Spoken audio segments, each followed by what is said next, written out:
Welcome to the Vacation Races and Friends podcast, a podcast about events, travel, and the people who love both. Find more episodes at vacationraces.com.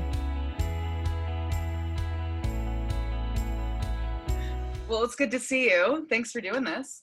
Oh, my pleasure. Good to see you too. How have you been? You mentioned the last time we talked, you mentioned something about having to evacuate. Did you have to evacuate this summer? Yeah.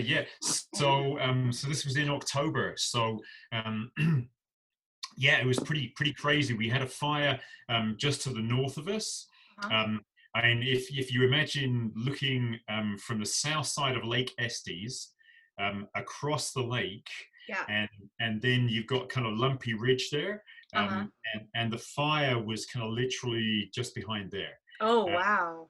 And this is the Cameron Peak fire, and the weekend before the trail running conference, the US Trail Running Conference, then the fire was actually looked like it might head this way. Oh, God. And yeah, it was. I mean, there's pictures where you literally kind of looking down on town, and you can see the lake and the town, and you can see Lumpy Ridge, and then it's literally everything's red. Oh, my God. Yeah, seriously. That whole weekend, it was. So this was the the 17th of October. Okay, gotcha. And so not that long ago, a month ago. No, a month ago. Yeah. Sure, it's the 18th. Yeah. That whole weekend, we were kind of, are we going to have to leave? Do we not leave? And I'm at the same time, I'm trying to organize the conference as well, because it's the last weekend before the event. And I was literally at one stage thinking, I'm not going to be able to get there. It's like I don't know what's going to take place. And anyway, that calmed down, so we didn't get evacuated then, and so I left for the conference thinking, great, everything's fine. Yeah. And then while I was at the conference, another fire jumped over in Rocky Mountain National Park, over the divide. Yeah. And started heading down towards Estes, and they evacuated the whole town. Yeah, God. Wow. So have you been able to go back? Yeah, no, we're back. You're back now. Okay. Whew. We're back now. We've been back like two and a bit weeks now. Okay. So, God, yeah. That's so scary, though. It was really scary. Yeah, I mean, I was, I was in Arkansas when it happened. Sure. And so, like Jackie and Coco, our puppy, were, she, I was on the phone with her, and she was saying, I've got, I think I've got everything I need. I'm leaving, and I said, okay, have you booked a hotel or anything? And she said, yeah, I booked a hotel in Montrose, and I'm like, Montrose in Colorado, that's a long way from where you are. I'm pretty sure, right? Yeah. Yeah. If I'm thinking of the geography right, geez. So I was like, okay, you get driving, I'll book you a hotel. And so I was able to shuffle things around at conference. So that particular time, I was due to moderate a session. Gotcha. With panelists and stuff. And so I got somebody else to do that for me, so I could get on the phone and get a hotel sorted. So. Man, that is so much to juggle. And when you're not there, oh my gosh. Yeah, I know. So it was, I mean, it's kind of like, imagine you being at a race somewhere and you're somebody was evacuating your home for you. Yeah. Cool. That would be so stressful. I don't know how I would manage. Are you in Utah? I'm in LA. Oh, you're in LA. Yeah. Oh, okay. I go and visit in Utah a lot, but I've been able to work remotely out here. So. Right. Gotcha. But no, I get it. It would be the same thing, a fire or an earthquake, or there's lots of things. So did you have fires close to you this summer? I bet you did. We had a few, and I mean, they got so bad there for a while. I'm sure you saw the pictures where like the sun was, like everything was orange. I was, luckily where I live, I'm in the valley, and you have to go through a lot of concrete before it got to us. But no, we haven't had to evacuate or anything since I've been here, so that's not bad. So you are our official training partner, Vacation Races. I am. You and I have been working a little bit together since the beginning because I end up sending out the training programs for the races. Oh, cool. But tell me a little bit about that. How did you connect with Salem? I know that your training plans sort of take into account the actual course and not just the distance. Can you tell me a little bit about all of that? Yeah, sure I can. Yeah, going back to the beginning. So it was 2013, I think. Yeah. I first met Salem, and oh, because so Rocky Mountain was one of our first ones. We did that the first year. Yeah. So I think you've done maybe Lake Powell already. Was that maybe the first one, or? I think it was Zion, but we also did Lake Powell that same year later. Yeah, so Salem reached out to me and said, "Hey, I'm planning, Rocky Mountain Half Marathon," and at that point, I was one of the race directors for the Estes Park Marathon, which happens every year here in Estes. Okay. And Salem was like, "Hey, here's an idea. We're going to be doing this race. It would be kind of cool to collaborate with you." And so I was like, that sounds like a really good idea, because he explained he's going to do a series of races, national parks around the country, and I thought, well, okay, we're a small local race, and we could really benefit from this. And anyway, we had a difference of opinion between myself and the other race director, so I decided to no longer continue directing the race, because we just had a philosophical difference. So. Gotcha. And then Salem and Lyle Anderson actually came into Estes, and I'd actually not long broken my femur. So I was not running around. I was kind of hopping around a bit, sure. Doing some walking, and so we had a conversation, and then I can't remember exactly when we started talking about training programs, but I think it was maybe kind of 2 or 3 years down the line. That we started talking about that, and then I've been doing the training programs. I think it might have been since something like 2016, or maybe something like that, I think. Yeah, I mean, it was definitely towards the beginning, because I think you were already involved by the time I got on board. But okay. Yeah, I think it was very soon after. I'm surprised to hear it was a few years, but I guess that makes sense, the timeline. Yeah. And so yeah, I've been working with the training programs with you ever since. And so the programs are, as you said, based around the location, the terrain, and that kind of thing. Obviously, the half marathons are 13.1 miles, but each one is very different. Yeah. And some are way harder than others. They certainly are. And so yeah, we the programs are all time based. Actually, that's something that we introduced. Both my wife and I became Lydia's certified running coaches. And Arthur Lydia, amazing, best coach ever in the world. And we were very fortunate that we got onto a training certification program just down the road in Boulder, working with a woman called Lorraine Muller, who's a 3-time Olympian. Oh, wow. I think she's the only woman to run 3 consecutive women's marathons. Cool. And she ended up, she ended up from getting a bronze medal in Barcelona in '92. She kind of she's followed Lydia training principles for many years, and she said that it was her ability to run 3 consecutive Olympics marathons was down to her training and the training principles. And so we fell in love with her and with the training program and the principles, and so we use those principles for the programs that we do for vacation races for you guys, but also for the camps that we do. And so yeah, I got some. It's so good. I mean, I've been to many of the races, as you know, in terms of the expos. Been to most of them. I haven't been to Joshua Tree yet. Haven't been to Glacier. Oh, not to Joshua Tree. Okay. I know. That's definitely on my radar.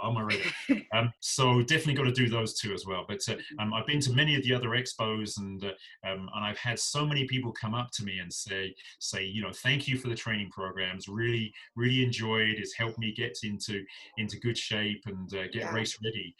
But it's been really amazing how many people have said, I really enjoyed being time focused rather than distance focused. Yeah. Because kind of traditional programs are typically mileage focused, so it's like run 8 miles, run 10 miles, run 7 miles, whatever it is. But Lydia was a big believer in time on legs. And of course, if I'm providing the same program for somebody who, and it says 10 miles, run 10 miles, then for some people that might take them an hour and a half. For other people, it might take them 2.5 hours. So it's a very different. When you're time based, then everybody's doing the same kind of intensity. But then their pace varies, and so that actually allows for that pace for variation. So yeah, really, I mean, the training programs have been amazing.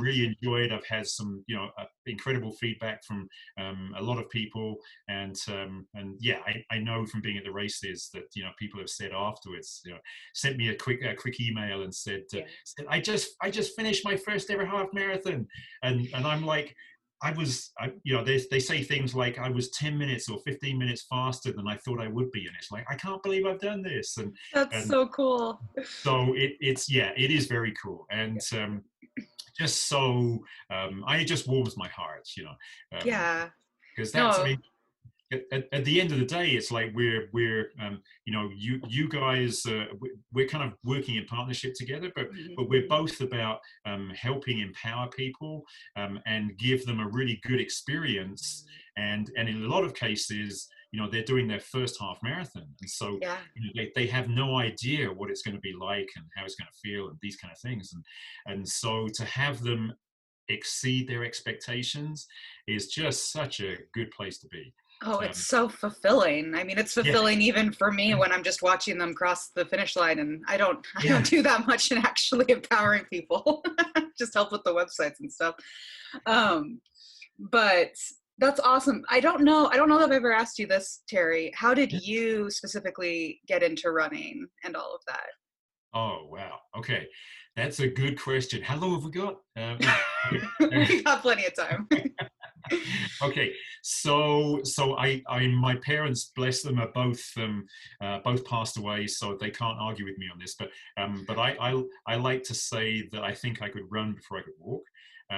And I just my childhood, I just remember like running everywhere. And it wasn't. I don't have a good memory of doing kind of endurance running and long distances and things. I was more about kind of put me on a football field or something, and I'd be running around and kicking a ball and stuff. But then when I got to primary school, so this was from the age of kind of five through to 11, then we had this big green grass field out, and I remember I used to sit in school looking out the window at the field. It was like, I just can't wait to get outside and kick my shoes off and go run. And I love that. It really was like a childhood passion. It literally was. And I used to write about running. I can remember when I went to, it was what we call grammar school, but it's kind of a equivalent of a kind of senior school or high school here. Then I can remember writing about, being a runner, and going to the Olympics and like representing my country and all this kind of stuff, and it was just like, it was just a childhood dream, absolutely. And from the age of, I started kind of racing, if you like, at kind of 8 years old. Okay. And but it was all short races. It was like, 50 yards, 70 yards, or something like that, on a grass field. And then I got to grammar school, and we started doing running on cinder track. And it was 100 yards and 220 yards, because I'm an old guy, so we were running. Everything was in yards back then, not meters. Sure. And I just loved it. It was so much fun. And from the age of 18 through to 15, then I won every race I ever entered. Oh wow. And yeah, which was great, and I just loved it. It wasn't. I kind of enjoyed winning, but the main thing was I just loved running fast. Yeah. I just used to, it's like the gun goes off, and it's like, and away you go, and it was just like, okay, I'm gonna run as fast as I can. And it sounds like you would have gotten the same amount of fulfillment if there weren't any other racers. It was just you versus the gun. You know what I mean? Yeah. No, that's true. But then I got to, I think it was about 15, and all of a sudden the other guys that I was running up against started developing these big muscles. And it's like, you know what I look like, but I'm a pretty lean guy. Yeah. And yeah. And it's one of those things that I didn't, I got taller and I got stronger, but it's like I'm not a power guy. Yeah. And so, but it was so disappointing, because, my coaches at school, their kind of thing, their advice for me was, just go out there and run harder. And it's like, oh, I'm already trying as hard as I can. Yeah. I'm this lean dude. I got these, reasonably long legs, and they can move pretty quick. But I just don't, I wasn't developing the power that other sprinters were. And so I started, coming in second, third, fourth, and so on. And it was so, it really kind of, my world fell apart to some extent, Robert. It was like I could just see my dream disappearing, down the road, or down the track. Sure. as everybody pulled ahead of me. Yeah. Well, not everybody, but a lot of people pulled ahead of me, and it was just like I couldn't understand, what was happening, and it really kind of derailed me to some extent. So I left school, and I'd been pretty active at school, and then I went to university, and at the same time I kind of discovered sex and drugs and rock and roll. Sure. And I had kind of 10 years off the rails, if you like, and it was so it was a really bad time, in the sense that I was complete, my confidence was shattered. I felt crap about myself. Bad health. I was smoking, doing drugs, and all kinds of stuff, and just basically a lot of self-abuse. And and I think a lot of people go through this, but I remember waking up. I was like 28 years old, so it was literally kind of 10 years after I left school, and I remember waking up one morning, and I was like, if you carry on doing what you're doing, you're not going to have a long, healthy life. No. And so I thought, what did I used to enjoy doing that I'm not doing anymore? And the first thing that came into my head was running. Yeah. I haven't run. I was like, I haven't run for ages. What's going on? And so I put on some shoes, put on some trainers, went out the door, and I don't know how long I was out for, but I came back with blisters on my feet. Oh wow. And yeah, and it was like, oh shoot, that hurts.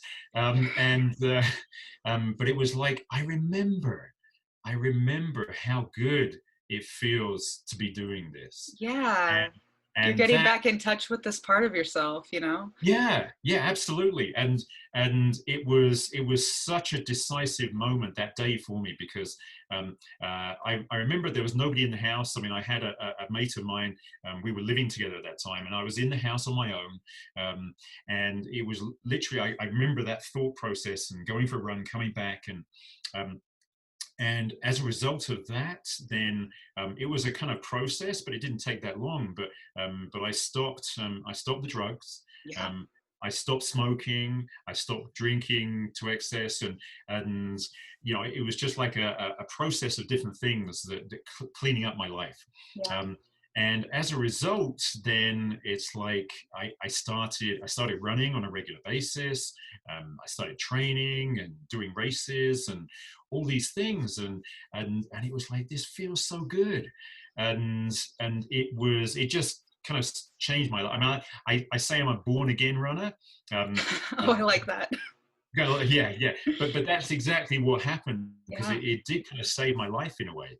Because I think I hate to imagine what I'd be doing now. You know, Sure. I might not even be here if I hadn't made that decision that day. But Yeah. you know, who knows? But it's then what I started to understand was like, you know, the dream that I thought that I'd lost wasn't about going to the Olympics. I mean, you know, that's the kind of thing that we do. Yeah. You know, it's like we glamorize things. Yeah. You're right. And you feel like you have to set something specific as this goal, you know what I mean? Yeah. Versus like wanting to live a long, healthy life. That's a different thing. A different thing. Yeah.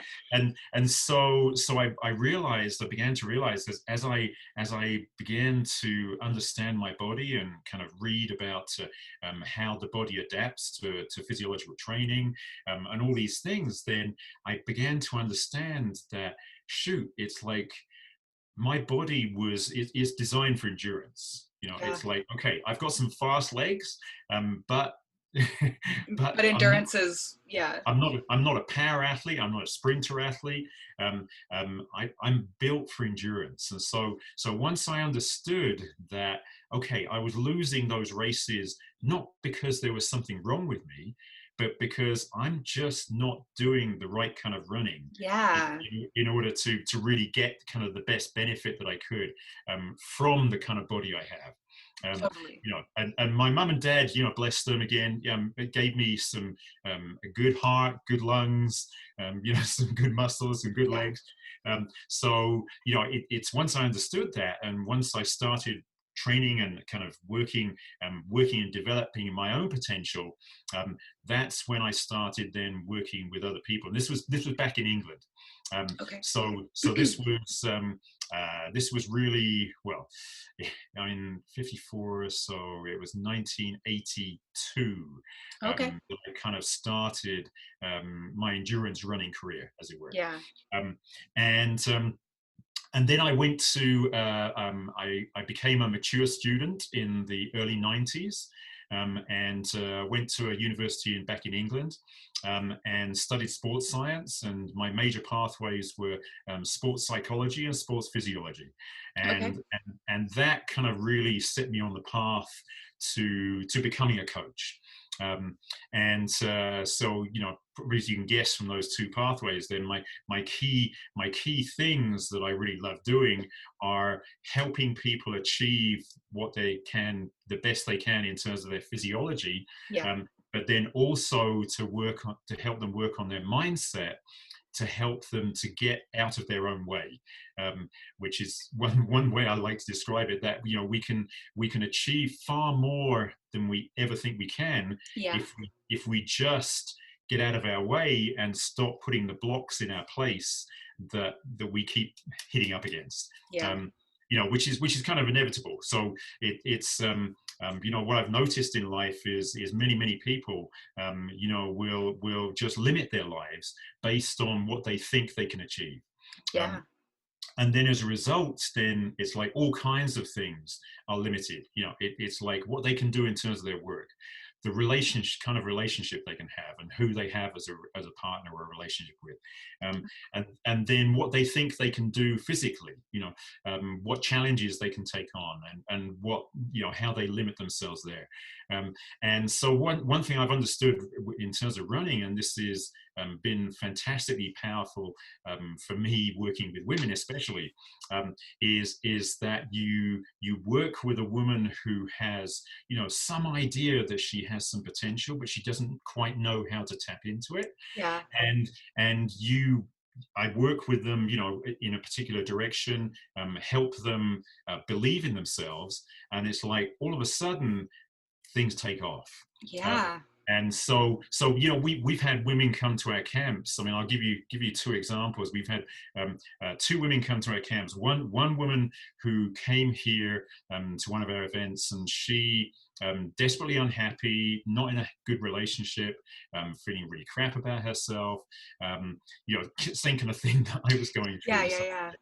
And so it's like, you can just, I mean, I don't know if you see this, but you just look at people sometimes and you just think there's so much inside of you that you don't, it's like maybe you just see a little glimmer, but it's like I can see this light, shining from people, and it's like I want to help somebody believe in light, their own power.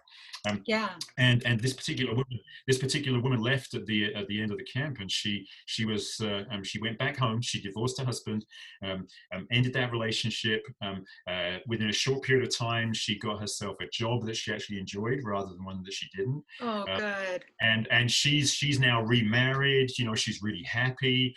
She's much more confident about herself. Her health has greatly improved. She's exercising, running regularly, all these kind of things. But then we also had another woman who came to one of our camps, and she came thinking she was going to divorce her husband. And then during the camp, she realized that actually divorcing her husband wasn't the right thing to do.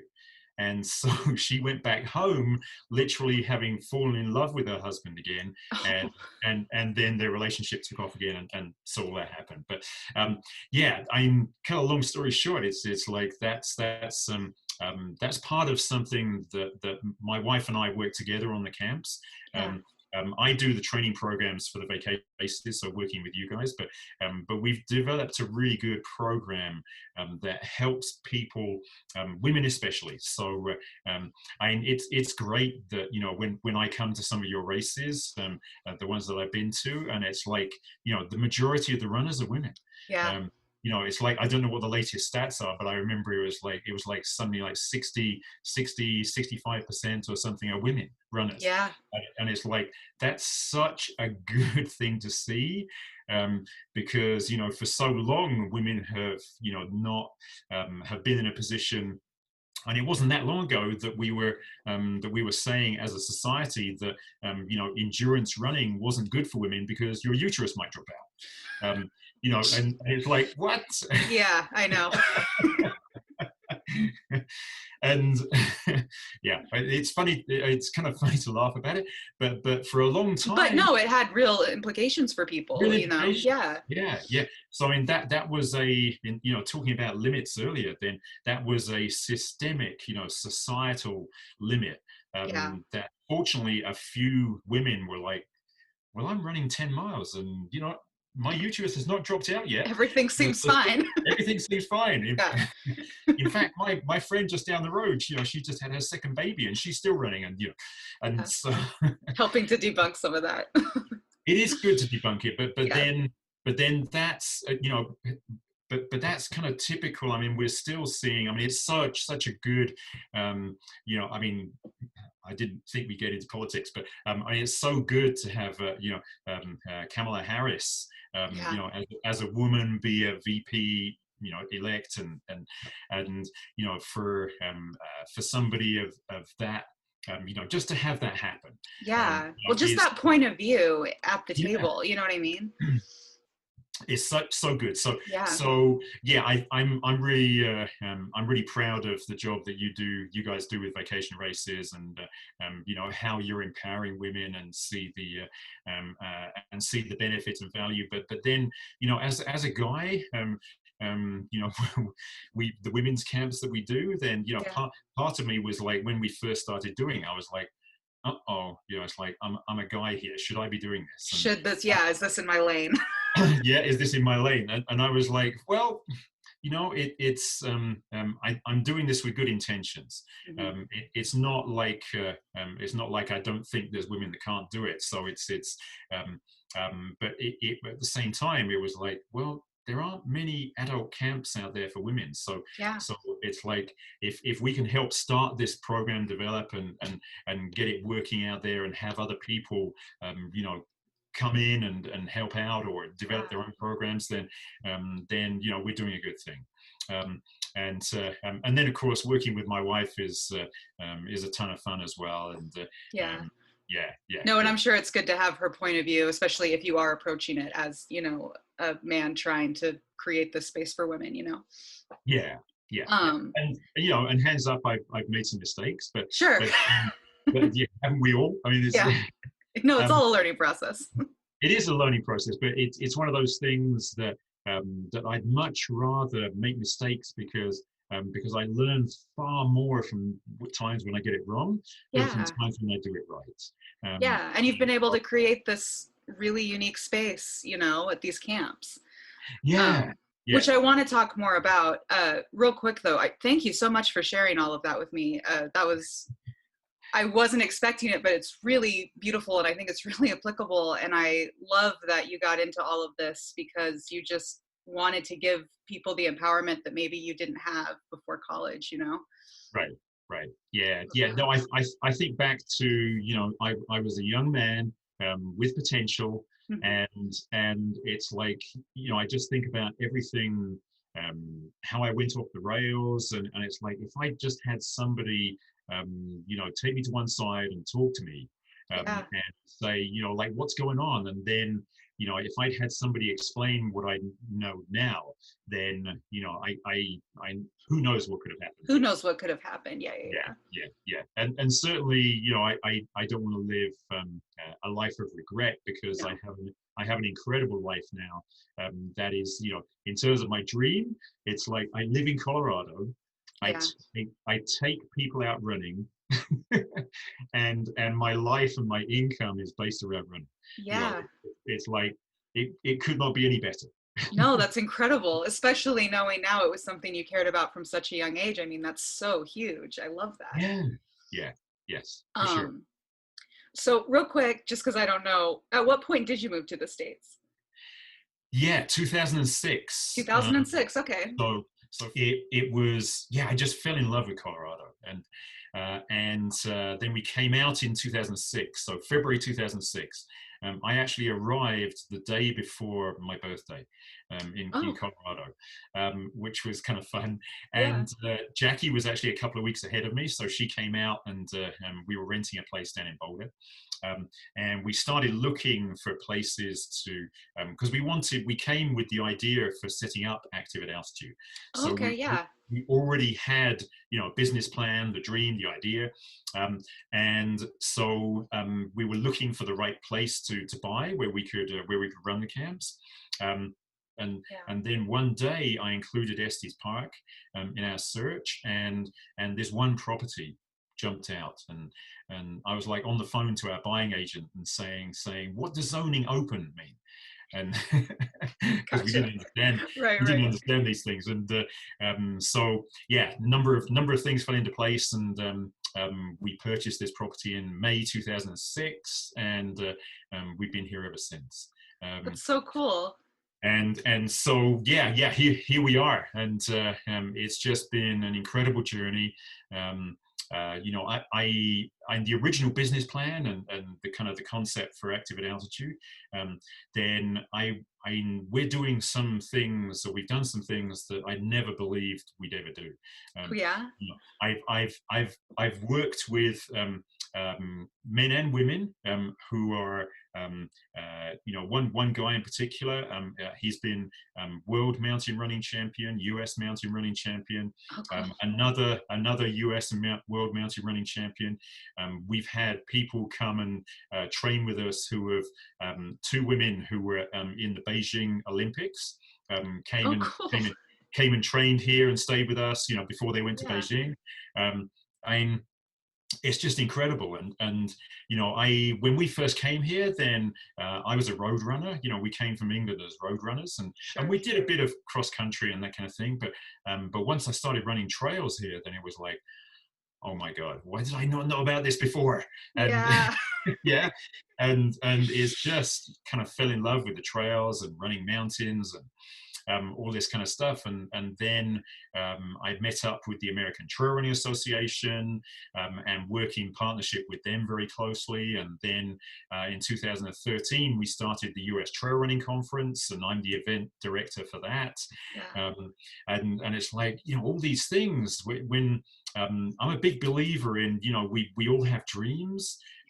But some of the things that are the opportunities that once we take a step towards our dreams, I'm a big believer that there's so many more things that can come into our dreams that we don't even know about. We have no clue, no idea that these things can happen. These things are out there.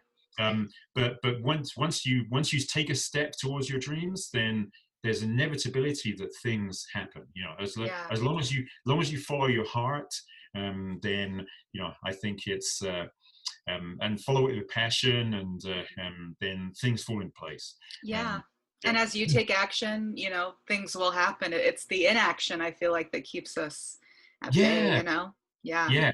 Oh, for sure. And so many people that I've spoken to at different times, and you ask them, hey, are you happy with your life? And they say, yeah, it's okay.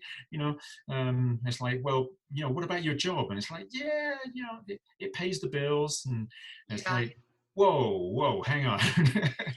You don't have to live like this. You don't have to live like this. Right. And but you're right. But then very often the inaction is as a result of fear. And we can see that so graphically in many ways in our society now, that it's so easy to create fear when there's really nothing. When there's nothing there. So we're kind of touching back on politics again. No, I know. Keep getting back there. It's okay. I'm just curious, as we're entering, the holiday season and 2021, and we may have a vaccine, we may not. Like, we're still sort of just unclear about what the future looks like.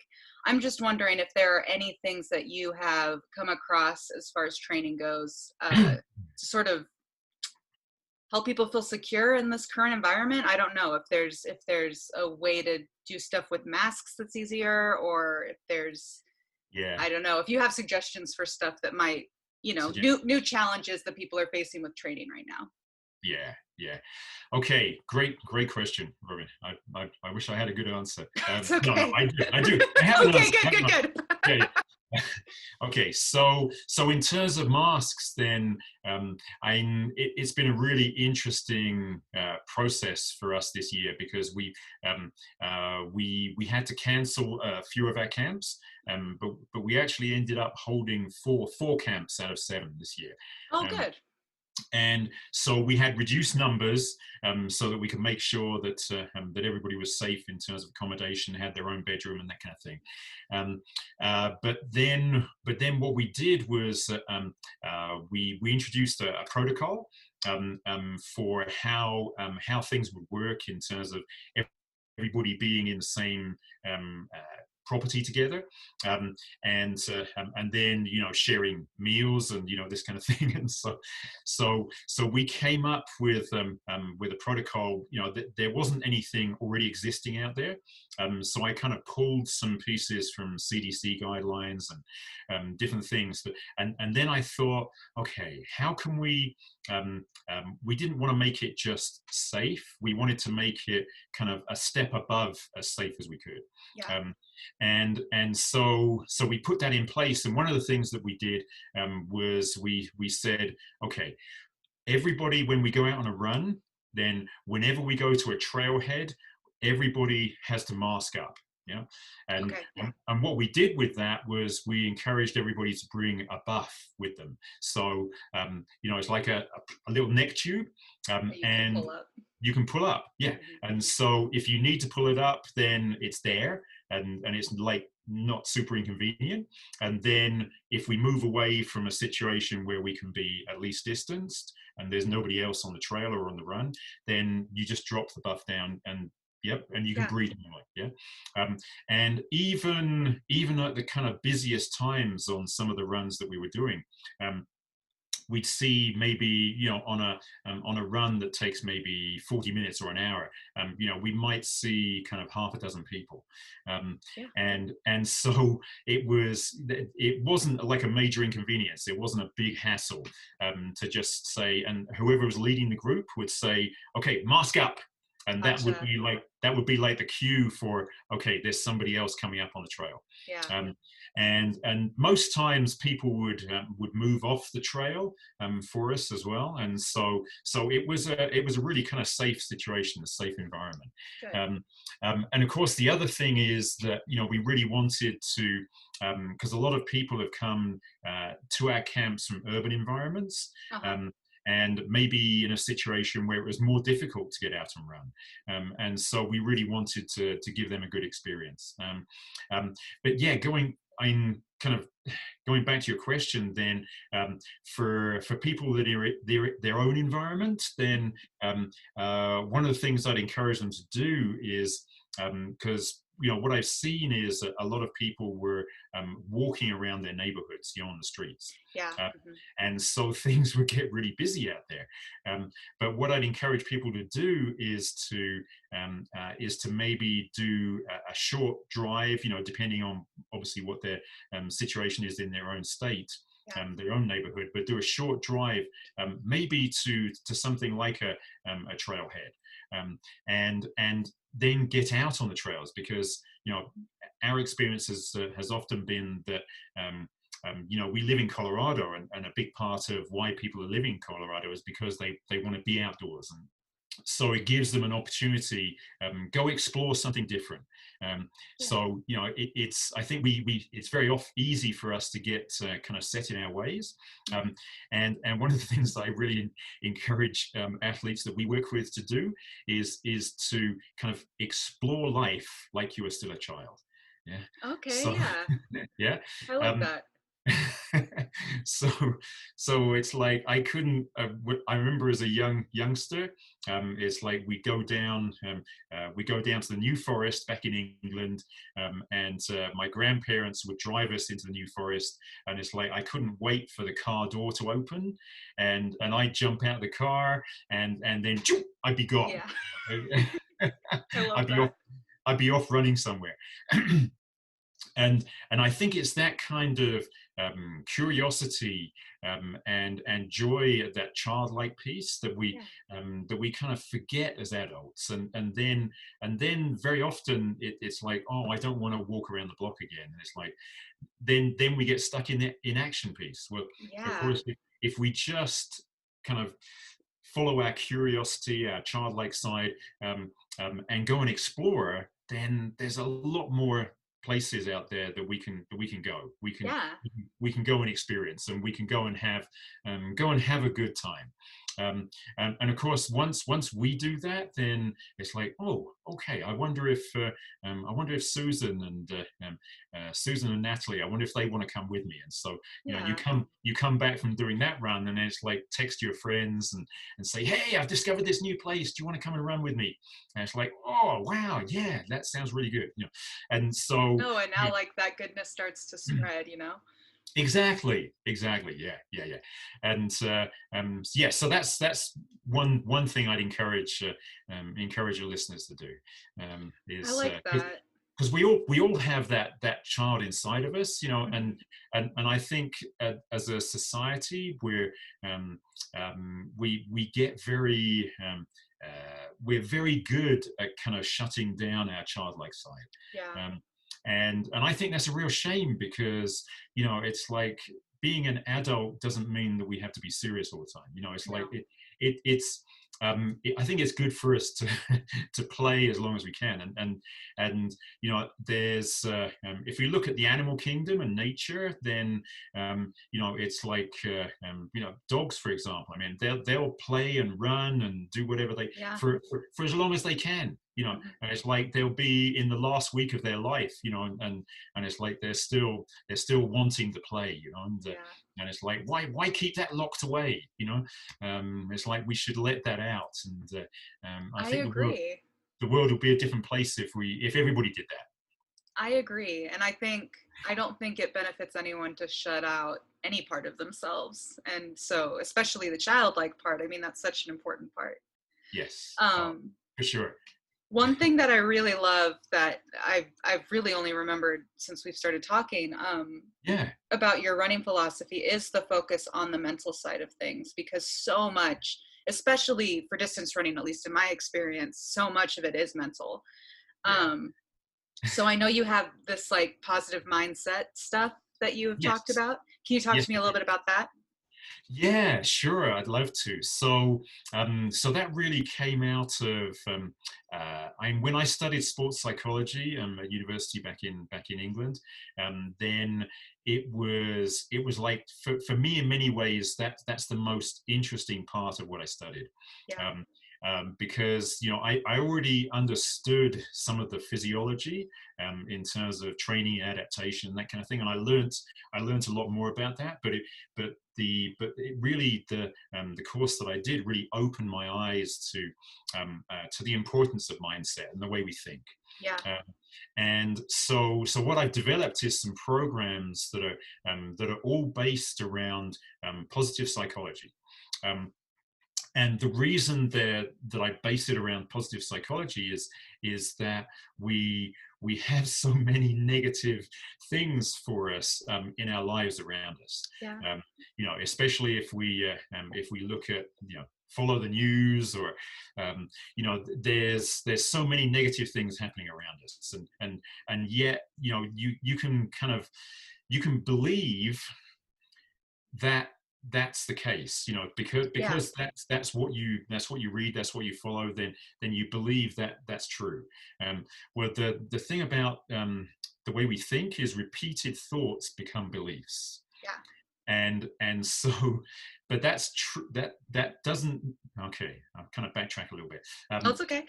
But those thoughts that become beliefs, we end up believing them even though they weren't even true. Yeah. So it's like I had this belief at one point in my life that it's like, I'm never going to be a runner. I was never meant to be a runner. It's like, what were you thinking? It's crazy. Yeah, when like you're clearly very much meant to be a runner. Very much meant to be a runner.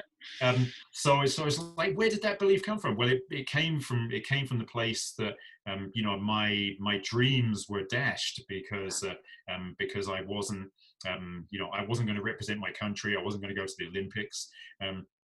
All of these things, and so it's well, touching on what we talked about earlier as well about women and endurance running and the uterus dropping out. Then it's like somebody at some point, without any evidence, said a woman's uterus will drop out. Now I'm guessing, I don't know who actually said it, but I'm just guessing here it was probably a guy. Yeah, I think we can probably assume. We can probably assume it was, yeah. And so, but then, I'm also making an assumption here, but I bet it was somebody in the medical field somewhere. Mm-hmm.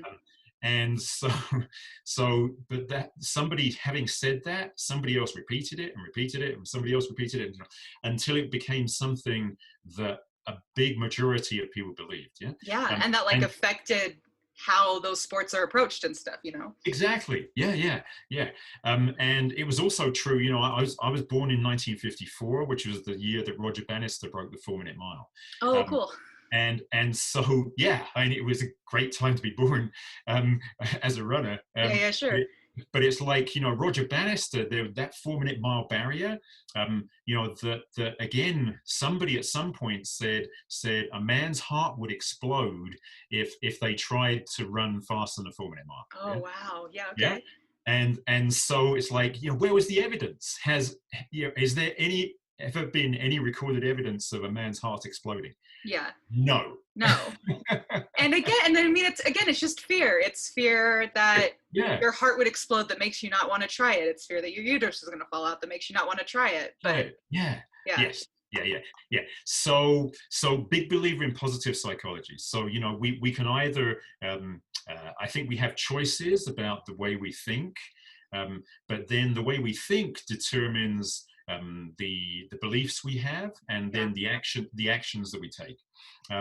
And so the mindset programs that we have are based around positive psychology, but they're also tapping into the incredible power of your imagination. Yeah. So it's like our imagination is just an incredibly powerful place to be. Yeah. But that's true when we use it in a positive way. Of course, we can also use our imagination to focus on fear and what might happen. And very often we're focusing on stuff that, well, in talking about a woman's uterus dropping out, that has never happened. If we're talking about a man's heart exploding, that has never happened. So it's like, we can end up focusing on fear, and that then leads us to a place where we tend to be stuck in a particular way of thinking, and then also stuck in action as well. So the thing about positive psychology is it encourages a growth mindset and enables people to tap into the incredible power of their imagination, but in a positive way. No, because to your point, it can really go either way. It's very powerful, negatively and positively. Yes. It's just about channeling it. Just about channeling it. And we've got so many good examples of people. I mean, my own life, for a start, that I haven't always been as the optimistic, powerful, positive person that I am now. It's like for earlier in my life, then especially during the 10 years that I was off the rails. I was things don't change. Things don't change. This is who I am. It's like I'm an ugly guy. I'm not confident. All of these things, and so, but we carry around all of this crap with us, and we, at some level, we agree to it. But the mindset programs are really about helping people to think more positively about themselves, and then once we get people on that route, then it's like magic happens. You become unstoppable. Yeah, absolutely. And it's not like we're creating people who are going to take off and set world records all over the place, but they're making positive changes in their lives, and anything is possible from that point onwards. So just like you're doing with Vacation Races, then it's like you're empowering, you're giving people the opportunity to say, wow, that sounds like so much fun, I want to go do that. And empowering individuals like that's how you put positivity into the world. That's how you change the world for good. That's how you change the world. Yeah, absolutely. I love that. So all of this stuff sort of has turned into this approach for these running camps that you do. And I know that you do have some that are just for women. You also have some that are co-ed. Yes. Tell me about those. I know you do them every summer, right? We do every summer. So for 2021, we have 7 camps scheduled. Cool. We have five women's camps. And we split the women's camps up depending on kind of experience and running ability. So our beginner camps are for women who are kind of maybe kind of around 5K distance, maybe a bit longer, but running around kind of 12 to 15 minutes per mile is their kind of pace at home. And then intermediate camps are maybe for women who are already running 10K, half marathon, that kind of distance, and are maybe doing 10 to 12 minutes per mile. And then our advanced camp is for women who are doing a half marathon distance or longer at maybe 10 minutes per mile or quicker. Oh, cool. Okay. So that's the way we kind of categorize that. And we have 2 beginner camps in June next year. Our advanced camp is in July, and then we have 2 intermediate camps in August. And the difference between the 2 beginner camps, or the the difference between the two beginner camps is one of the camps is slightly longer than the other one. Gotcha. And that's also true with the intermediate camps as well. And the camps we provide comfortable accommodation, we provide all food, camp transport once you're here. We do obviously group runs, coaching sessions. We also do a video at the start of. We take everybody's video at the start of the camp, and then we watch in slow motion, and then we actually highlight some key tips, which would then help runners become more efficient. And then we do a video retake at the end of the camp, where the runners can then see what kind of progress they've made during the course of the camp. That's awesome. And that's that. I mean, just that in itself is kind of life changing, because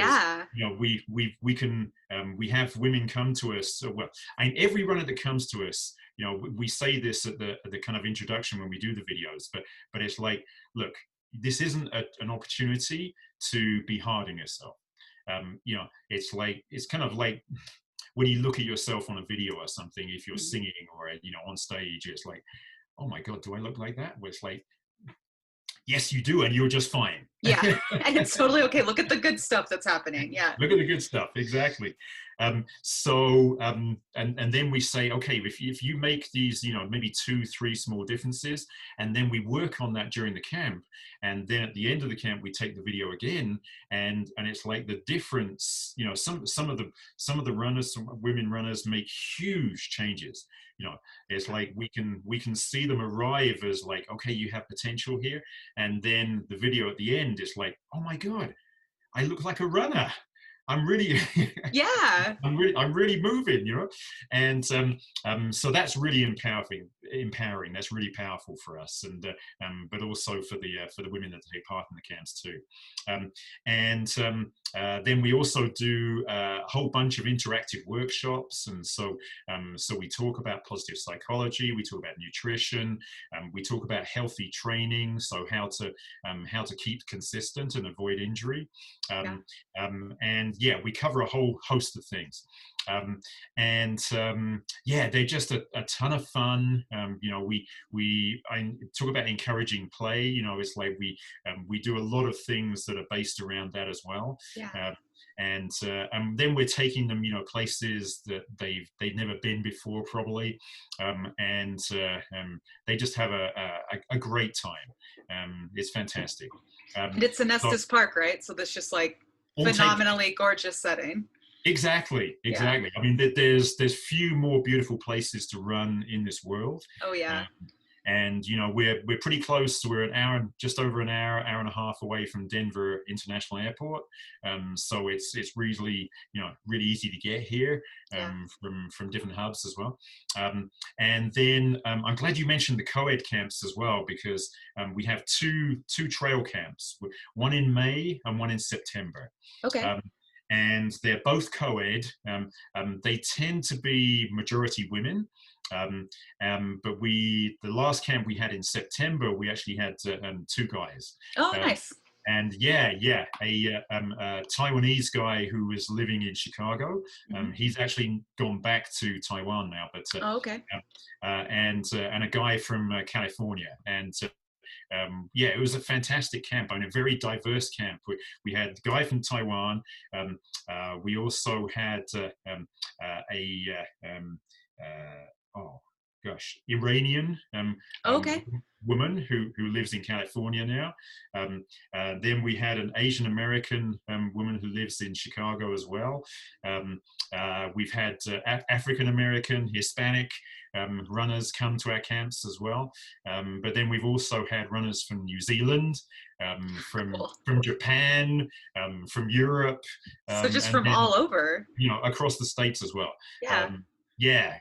And Australia too. So it's pretty amazing, because when we actually set the dates for the camps, we never actually know who's going to end up coming. Just like you do for the races, and but then also for the adventures that you guys do too. But there's something magical about when a group of people get together, especially if they share a common interest, which in this case is running. Yeah. Then it's like, it doesn't really matter kind of what their background is, where they've come from. It's there's one common theme, and that's about, we love to run. Mm-hmm. Yeah. And then what can we do to become better runners? Yeah. To maybe be a bit more efficient, maybe be a bit faster, maybe go longer, or whatever the goal is. But then we work with with each of the athletes individually to help them achieve their goals. It's such a what an incredible blessing it is, for me to be in this situation and just have these ideas and put them out there, and then have people come and share the beauty of running in this place with us. It's amazing. That's incredible. I love that so much. So you can find more info about that on activeataltitude.com, right? Correct. And yes. I'll include that link in the episode notes and everything. Okay. So we have special discount codes for vacation. Oh yes. Listeners. For our camps, and so if you can include those in the session notes as well, for sure. Then that would be fabulous, because we really value and love and honor the partnership that we have for working with you guys, and so we love to pass on that information. So okay, no, that's awesome. I'll include those as well, and I have to agree, the partnership has been really awesome. One of the, something that's been so consistent through all of it. It's obviously of value. Yeah, thank you, Yeah. Robert. Oh, well, bless you. I've really enjoyed having this chance to have a conversation with you, and time has flown by. Time really flew by. That was such a good conversation. I hope in the future maybe we can have you on again. Maybe we'll see what episodes we're going to do in the future. But yeah, no, I'd love to come back, Robin. It would be a pleasure.